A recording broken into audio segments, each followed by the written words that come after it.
Multimedia Publishing Incorporated, Denver, Colorado, presents the Get Acquainted series, introducing authors and places in American literature. This unit, written by Paul Friesen, introduces Captain John Smith and the Jamestown settlement, and William Byrd and the Williamsburg area. In this unit, you will learn who John Smith and William Byrd were, why and how they represent the pioneer spirit of America's beginning in Virginia, and how their writings give us a clear picture of the first years of America's development as a free nation. The search for a new country, a new land of promise and opportunity, came to an end as the eastern shores of America received the first permanent white settlers early in the 17th century. 3 ships carrying 105 passengers and 39 crew members from England dropped anchor on May 13, 1607, near an island in the James River. The 100-ton Susan Constant, commanded by Captain Christopher Newport, carried 71 passengers, who, along with the other ship's passengers, were sponsored by the Virginia Company of London and Plymouth, England. Their task was to establish a new colony and conquer new territory for the profit and glory of the English crown. The 40-ton Godspeed under Captain Bartholomew Gosnold carried 52 of the new settlers, all of whom made this voyage not only to fulfill the wishes of the Virginia Company, but for personal advancement, adventure, and religious liberty. The small 20-ton Discovery, commanded by Captain Ratcliffe, carried only 21 passengers. The 3 ships arrived at the mouth of the James River after a 5-month voyage.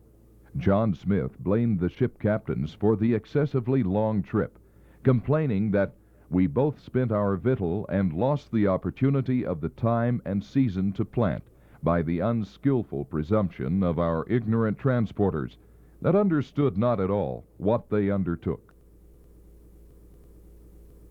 Although weary and discontented with the hardships of the crossing, the settlers' first act on shore was to erect a cross and give thanks to God for his protection. On a point of land now washed away by the river, 500 feet from here, the settlers landed and built the first fort of 1607. Here was established the first permanent English settlement in America. They called the river James River and the settlement Jamestown in honor of King James I. Construction of a protective fort was the first responsibility of a newly formed council appointed by the sponsoring Virginia Company of London, who gave orders that upon arrival in America, the settlers were to open a sealed chest containing 7 names designated as the governing council in the new colony. The list included Captain John Smith, who had been held as a prisoner on one of the ships for suspected mutiny. Within a month, he was released and became a major force in preserving the colony. The James Fort was completed a month after the ships had docked. Built in a triangular shape, it contained houses, a church, and a bulwark at each corner with 4 or 5 pieces of artillery, which fired balls of about 9 pounds in weight. According to one authority, the fort enclosed about 1 acre, with its river side extending 420 feet and its other sides measuring 300 feet.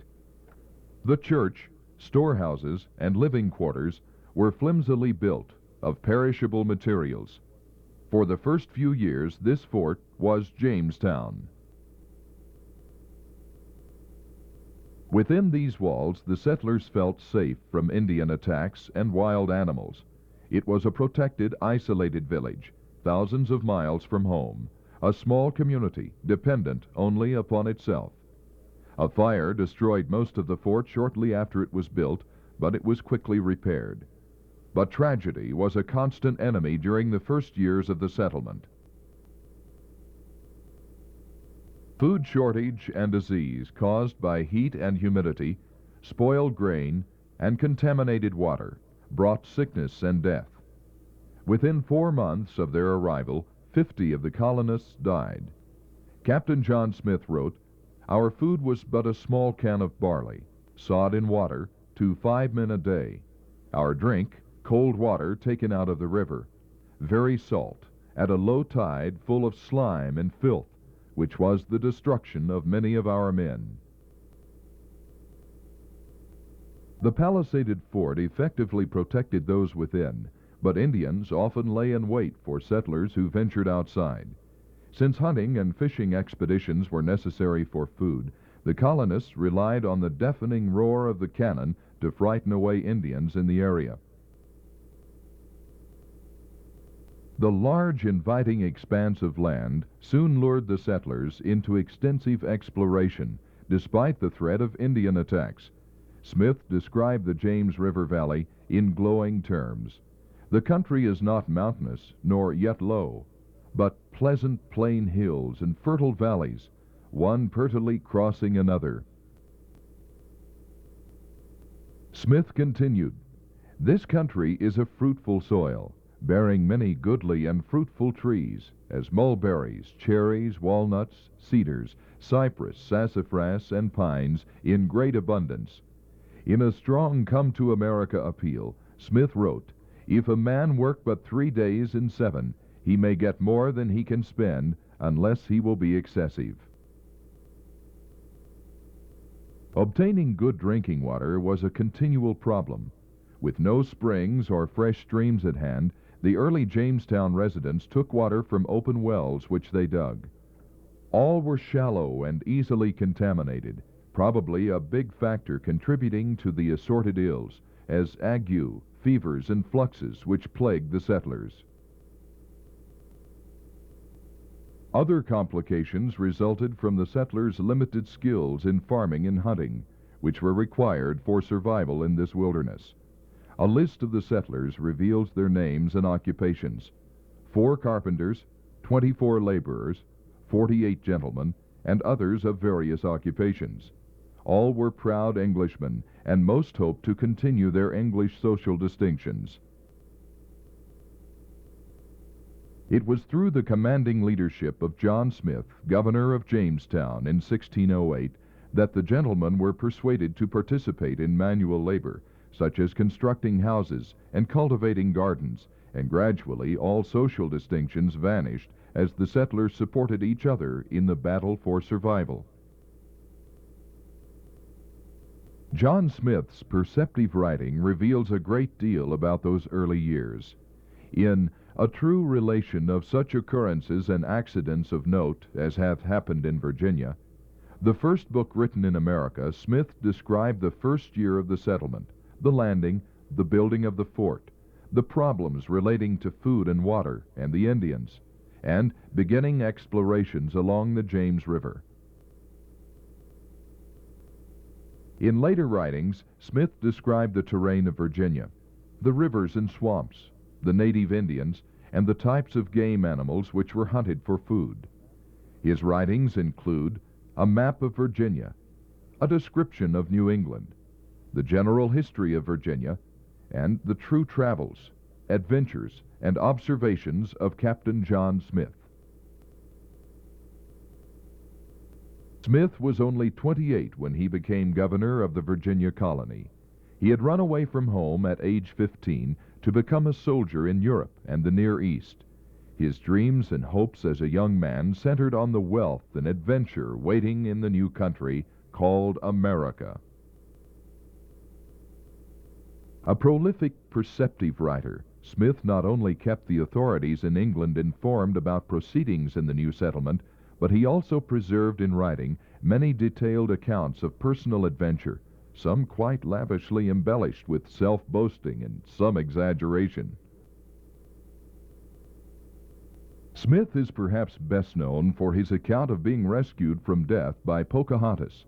Smith was taken prisoner while exploring new territory along the Chickahominy River, held for 6 or 7 weeks in various Indian camps, and finally sentenced to execution by Powhatan, the father of Pocahontas. In Smith's words, referring to himself in third person, having feasted him after their best barbarous manner they could, a long consultation was held, but the conclusion was, 2 great stones were brought before Powhatan. Then as many as could laid hands on him, dragged him to them, and thereon laid his head. And being ready with their clubs to beat out his brains, Pocahontas, the king's dearest daughter, when no entreaty could prevail, got his head in her arms, and laid her own upon his, to save him from death. In the Jamestown church, a stone commemorates Princess Pocahontas, or Matoaka, daughter of the mighty American Indian chief, Powhatan. Gentle and humane, she was the friend of the earliest struggling English colonists whom she nobly rescued, protected, and helped. On her conversion to Christianity in 1613, she received in baptism the name Rebecca, and shortly afterward became the wife of John Rolfe, a settler in Virginia. She visited England with her husband in 1616, was graciously received by Queen Anne, wife of James I. In the 22nd year of her age, she died at Gravesend, England, while preparing to revisit her native country, and was buried there in St. George's Church on March 21st, 1617. Pocahontas' conversion to Christianity reveals an important feature of the religious life of Jamestown. Church-going was a requirement. All roads leading to the Jamestown Parish Church, even connecting ways such as this, must have been busy on a Sunday in the early days. It was required, and there were penalties for failure, that all persons whatsoever upon the Sabbath shall frequent divine service, and sermons both forenoon and afternoon, and all such as bear arms shall bring their pieces, swords, powder, and shot. The settlers built a church almost immediately after their arrival, and installed Reverend Robert Hunt as their pastor. This was the first enclosed church at Jamestown.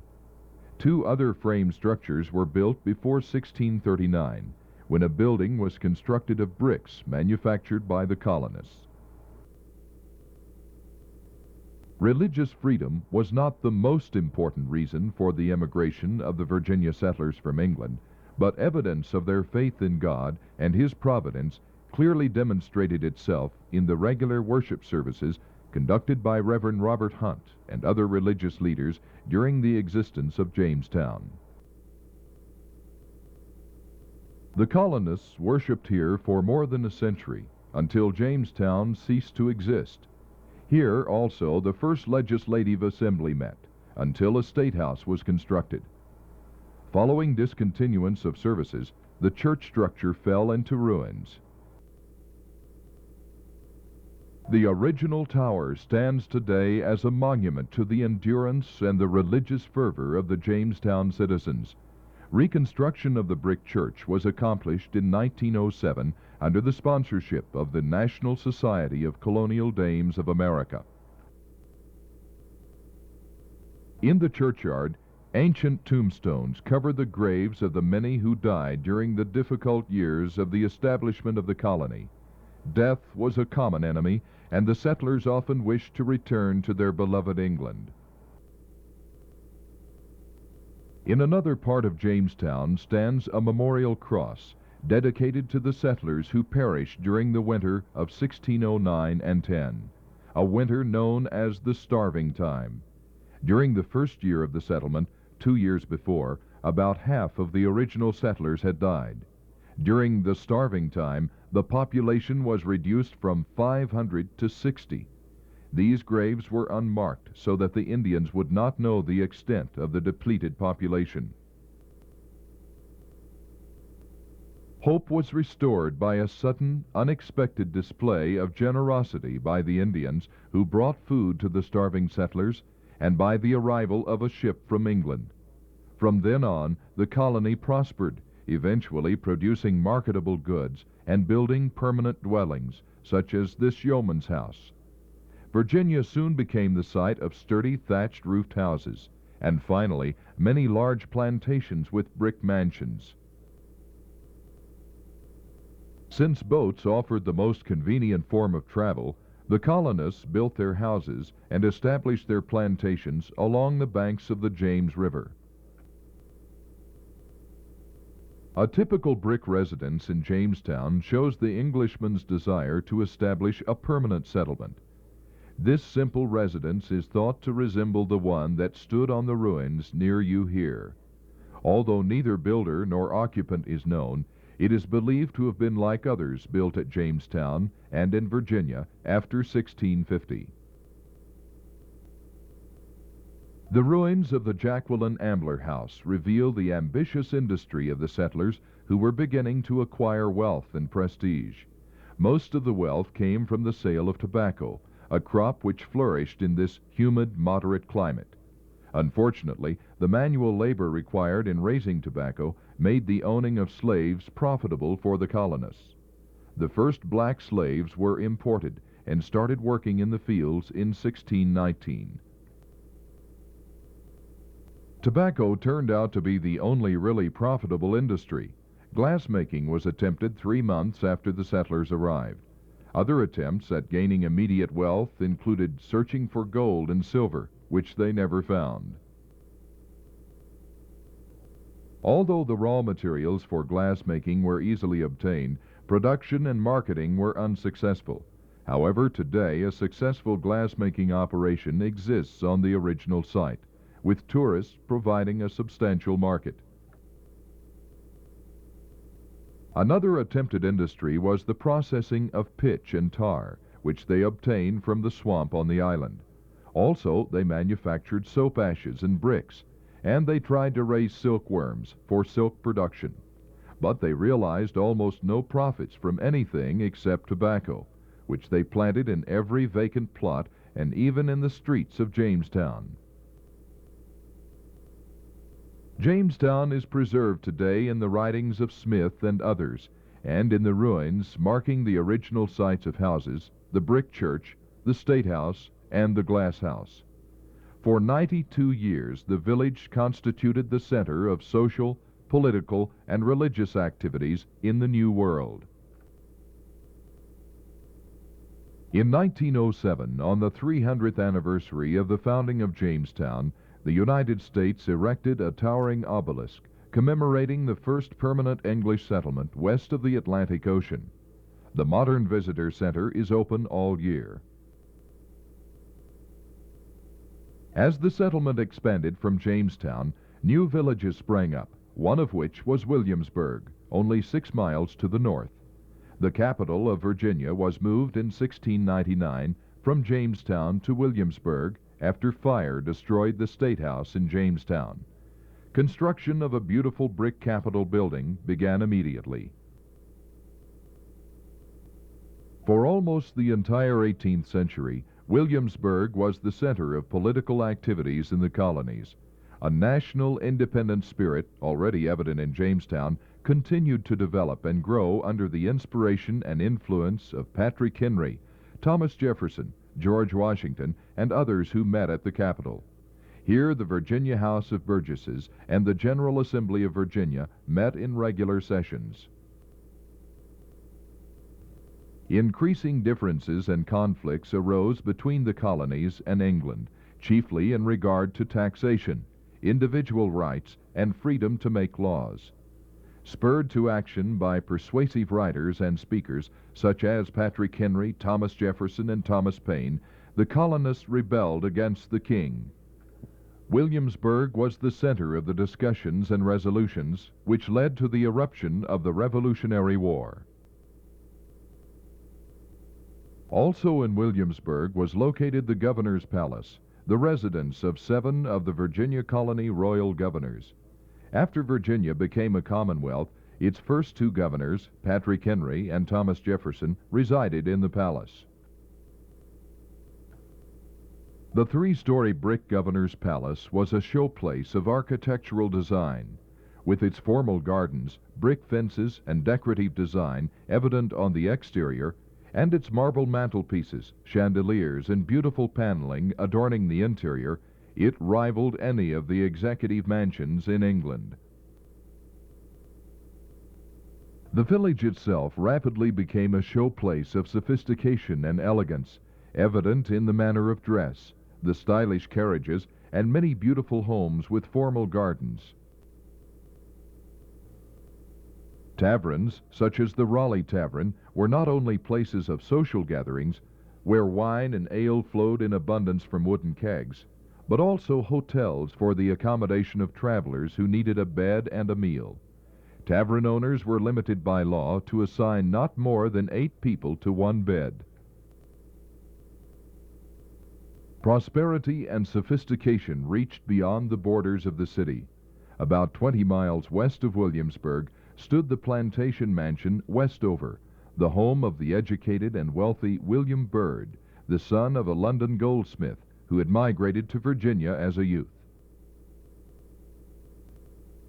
William Byrd was sent to England at age 7 to be educated, and received his law degree at age 18. He returned to Virginia, where he was elected to the House of Burgesses. Besides his advantage in education, he inherited the family estate of 26,000 acres, complete with the mansion and a full supply of slaves.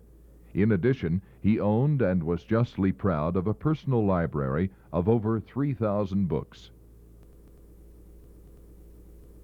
In a witty, charming, highly personal manner, William Byrd, the great American gentleman, recorded the daily events of his life from 1709 to 1712. This diary, along with 2 later sections, was written in a secret code and was not deciphered and published until the 20th century. Byrd also wrote History of the Dividing Line, A Progress to the Mines, Secret History, and several other documentary accounts of early Virginia history, all published after his death in 1744.